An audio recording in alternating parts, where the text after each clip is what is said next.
Hi there, I'm Margaret. I'm 72 years old. Born and raised in a small town in Ohio, I've spent most of my life raising children, caring for my family, and trying to keep everything together. And now, I suppose I've reached the stage where I sometimes feel invisible. It was last Saturday when it all hit me. My daughter had organized one of those big family parties. Everyone was invited: her husband's side, my grandchildren, nieces, nephews, even the neighbors who had somehow become family over the years. Normally, I'd have been thrilled. I love seeing everyone together. The chatter, the laughter, the smell of food in the air, and the energy that comes with a crowded room full of people you love. But this time, I felt out of place from the very first minute. I arrived wearing a soft blue cardigan, the one my granddaughter always says makes me look classy, though I think it's more practical than stylish. I had spent a long time making a pie, apple, cinnamon, the kind that always reminded me of my mother, and I carried it carefully, hoping it might give me a reason to belong, a reason to be noticed. As I walked into the living room, the noise hit me first. Kids running around, squealing with excitement. Adults standing in small clusters, talking and laughing, taking pictures, sharing stories that I had no part in. My own daughter greeted me warmly, giving me a quick hug, but her attention immediately went back to her friends. I smiled, tried to engage with her, but I felt like a shadow. I made my way to the kitchen, setting down the pie. I asked my granddaughter how school was, trying to spark a conversation, but she was distracted by her phone, scrolling through something I couldn't see. My son-in-law laughed at a joke someone told him, and I realized I wasn't included, not even for a second. It wasn't just that they ignored me, it was the feeling, the sinking pit in my chest that made me question my own presence. I had given my life to this family, and now here I was, surrounded by them, and yet alone.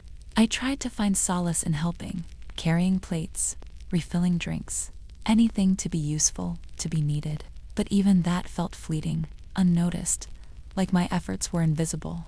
At one point, my daughter asked me to join a group photo. I walked over, smiling the best I could, but I felt like a guest rather than a mother or grandmother. The camera clicked, laughter and chatter continued around me, and I realized I had become background noise. I took a deep breath. I wanted them to see me, to remember that I was there, but no one truly did. I found a chair in the corner and sat down watching as my family laughed and shared stories, watched as my grandchildren ran past me, too busy in their own world to notice that I was there. I thought about the years I had spent making memories with them, cooking meals, attending every school play, every soccer game, every recital. And yet, here I was, completely forgotten in the middle of it all. Tears pricked my eyes, but I tried to hold them back. I didn't want to ruin the party or make anyone uncomfortable.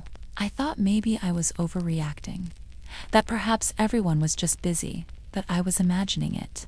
But then my son-in-law made a comment about how the old folks always sit around and don't do much, and my heart sank. Just like that, my presence was reduced to a stereotype, a passing thought, a footnote in someone else's story. I tried to distract myself by checking on the food, making sure no one spilled anything, making small talk with a neighbor I barely knew, but every smile I forced, every laugh I faked, felt hollow. I longed for just one moment, one glance, one genuine word from someone I loved that said, "We see you, we need you, you're part of this." By the end of the evening, people were leaving. Hugs were exchanged, goodbyes were said, and I helped my daughter clean up, still feeling invisible.